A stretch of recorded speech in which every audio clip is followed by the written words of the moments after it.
Hello दोस्तों, मैं अंजू आप सभी का अपने YouTube चैनल अंजू अविद्या पर स्वागत करती हूँ, अभिनंदन करती हूँ। आज मैं आप लोगों को देव प्रबोधिनी एकादशी व्रत कथा सुनाने जा रही हूँ। इसलिए आप सभी से विनम्र निवेदन है कि आप सभी एक बार प्रेम से श्री कृष्ण भगवान का जयकारा लगा लें। बोलिए श्री कृष्ण भगवान की जय, राधा रानी सरकार की जय। हे प्रथम पूज्य गणेश भगवान, मैं आपके चरणों में बारंबार प्रणाम करती हूँ। मेरी इस कथा को कहने में मेरा सहयोग करें। हे माँ शारदा, मैं आपका आवाहन करती हूँ कि आप आकर मेरे कंठ में विराजमान हो, ताकि मैं इस कथा को सुंदर रूप से प्रस्तुत कर सकूं और सुनने वाले को यह अत्यंत अमृत के समान सुंदर प्रतीत हो। बोलिए गणपति महाराज की जय, माता शारदा की जय। देव प्रबोधिनी एकादशी व्रत कथा इस प्रकार है। एक बार ब्रह्मा जी बोले, हे मुनि श्रेष्ठ, अब पापों को हरने वाली, पुण्य और मुक्ति देने वाली एकादशी का महात्म्य सुनिए। पृथ्वी पर गंगा की महत्ता और समुद्रों तथा तीर्थों का प्रभाव अभी तक है।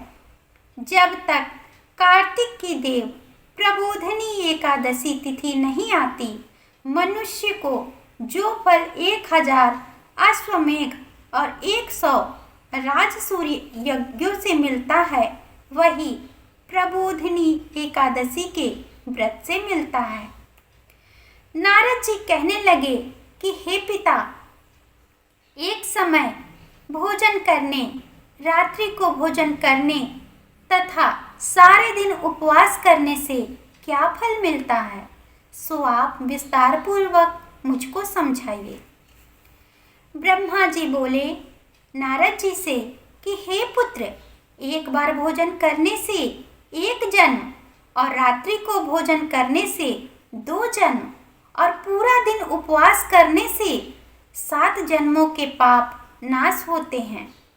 जो वस्तु त्रिलोकी में न मिल सके और दिखाई न दे सके, वह हरि प्रबोधिनी एकादशी के व्रत से प्राप्त हो सकती है। मेरु और मंदराचल के समान भारी पाप भी नष्ट हो जाते हैं तथा अनेक जन्म में किए हुए पाप समूह क्षण भर में भस्म हो जाते हैं। जैसे रुई के बड़े भारी ढेर को अग्नि की छोटी सी चिंगारी भस्म कर देती है। विधि पूर्वक थोड़ा सा पुण्य कर्म बहुत फल देती है, परंतु विधि रहित चाहे अधिक किया जाए तो भी उसका फल कुछ नहीं मिलता है।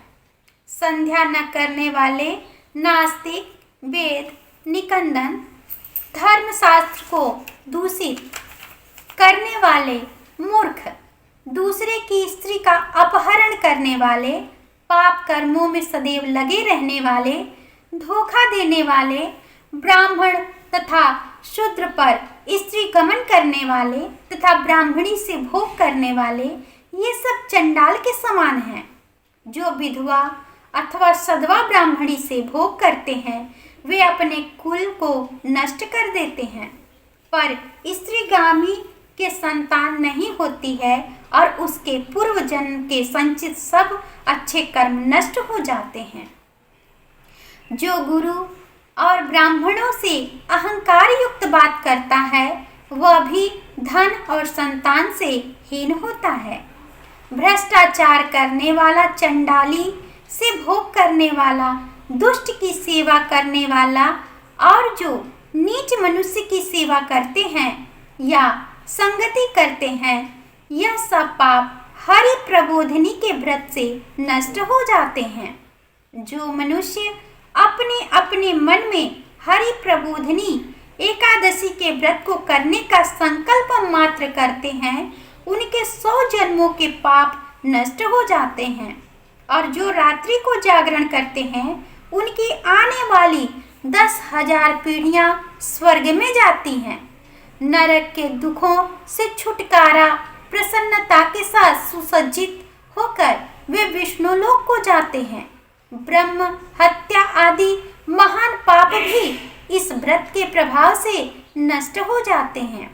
जो फल समस्त तीर्थों में स्नान करने, गौ, स्वर्ण तथा भूमि का दान करने से होता है, वही फल इस एकादशी की रात्रि को जागरण करने से मिलता है।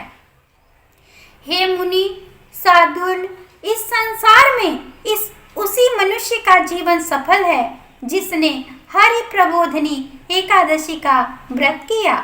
इस संसार में जितने भी तीर्थ हैं, उन सब के स्नान आदि का फल इसी व्रत से मिलता है।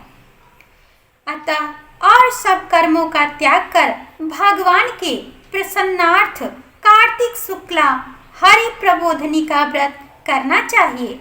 वही ज्ञानी, तपस्वी और जितेंद्रिय है और उसी को भोग तथा मोक्ष की प्राप्ति होती है जिसने हरि प्रबोधिनी एकादशी का व्रत किया है।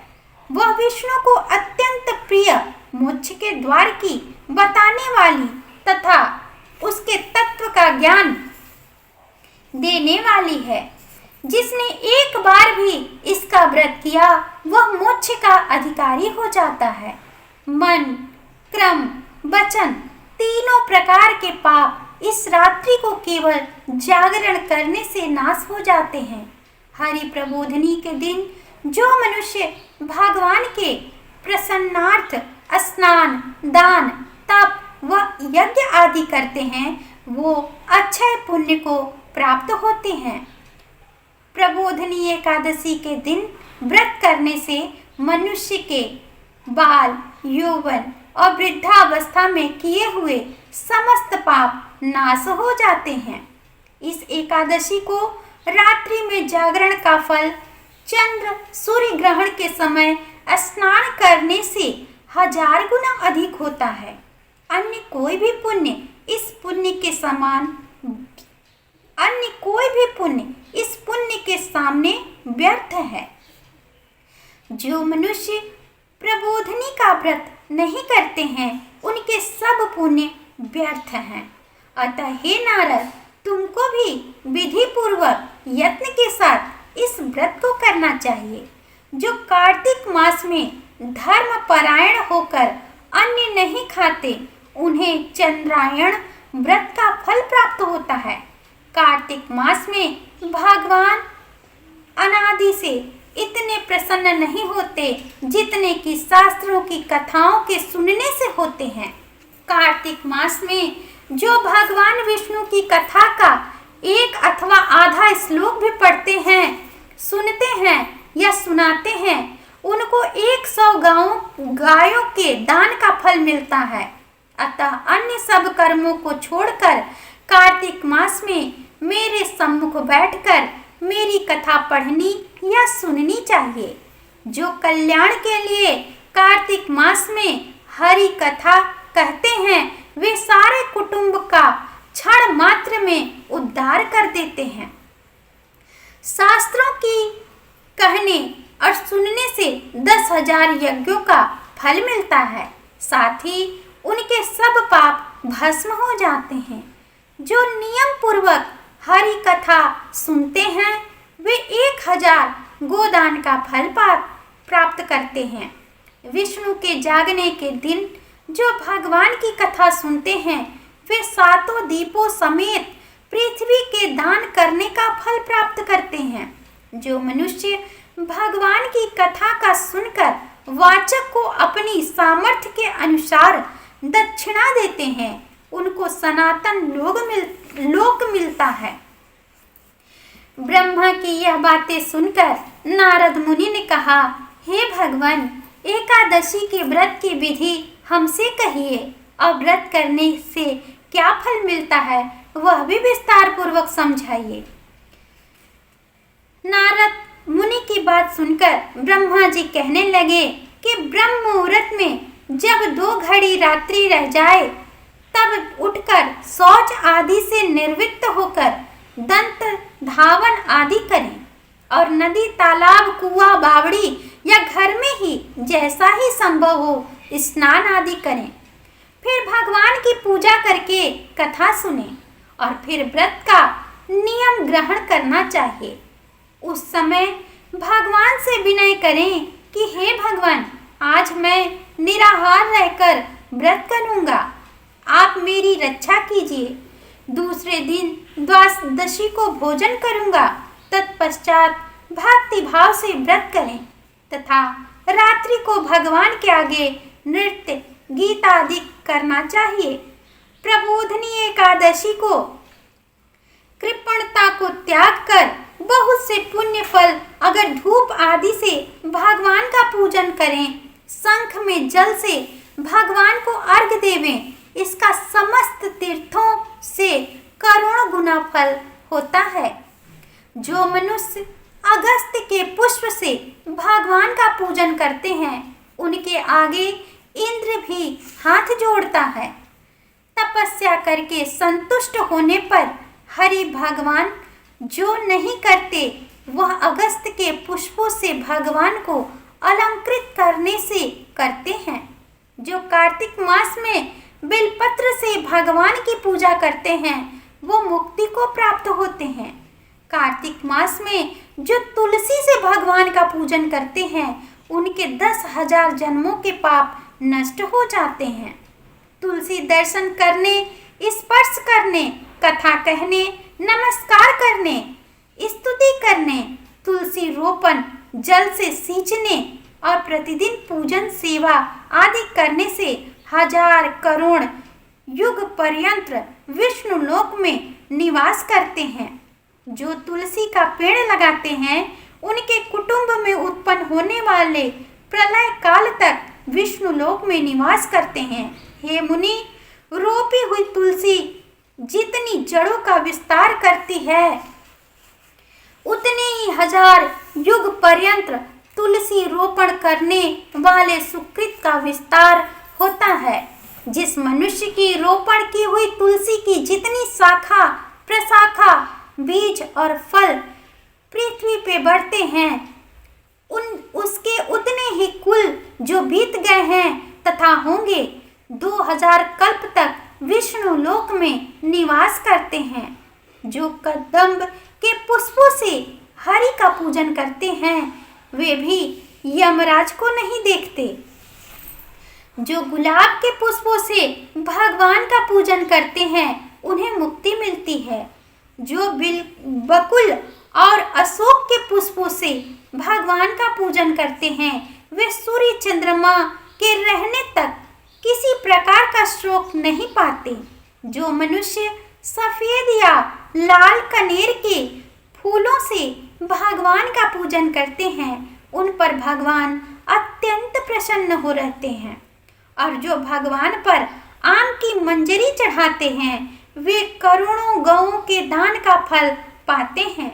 जो दूब के अंकुरों से भगवान की पूजा करते हैं, वे 100 गुना पूजा का फल पाते हैं।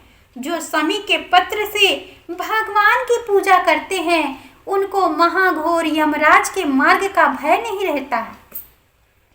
जो भगवान को चंपा के फूलों से पूजन करते हैं, वे मनुष्य फिर संसार में नहीं आते। जो मनुष्य केतकी का पुष्प भगवान को चढ़ाते हैं, उनके करोड़ों जन्म के पाप नष्ट हो जाते हैं। जो पीले रक्त वर्ण के कमल के पुष्पों से भगवान का पूजन करते हैं, उनको श्वेत दीप में स्थान मिलता है। इस प्रकार रात्रि को भगवान का पूजन कर प्रातः काल होने पर उठकर नदी पर जाएं और वहां स्नान जप प्रातः काल के कर्म करके घर पर आकर विधि पूर्वक भगवान केशव का पूजन करें। व्रत की समाप्ति पर विद्वान ब्राह्मणों को भोजन करावें और दक्षिणा देकर क्षमा याचना करें। इसके पश्चात भोजन, गौ और दक्षिणा देकर गुरु का पूजन करें। ब्राह्मणों को दक्षिणा देवे और जो चीज व्रत के आरंभ में छोड़ने का नियम किया था वह ब्राह्मणों को दे दें। हे राजन, रात्रि में भोजन करने वाला मनुष्य ब्राह्मणों को भोजन करावे और स्वर्ण सहित बैल का दान करें। जो मनुष्य मांसाहारी नहीं है वह गौ का दान करें।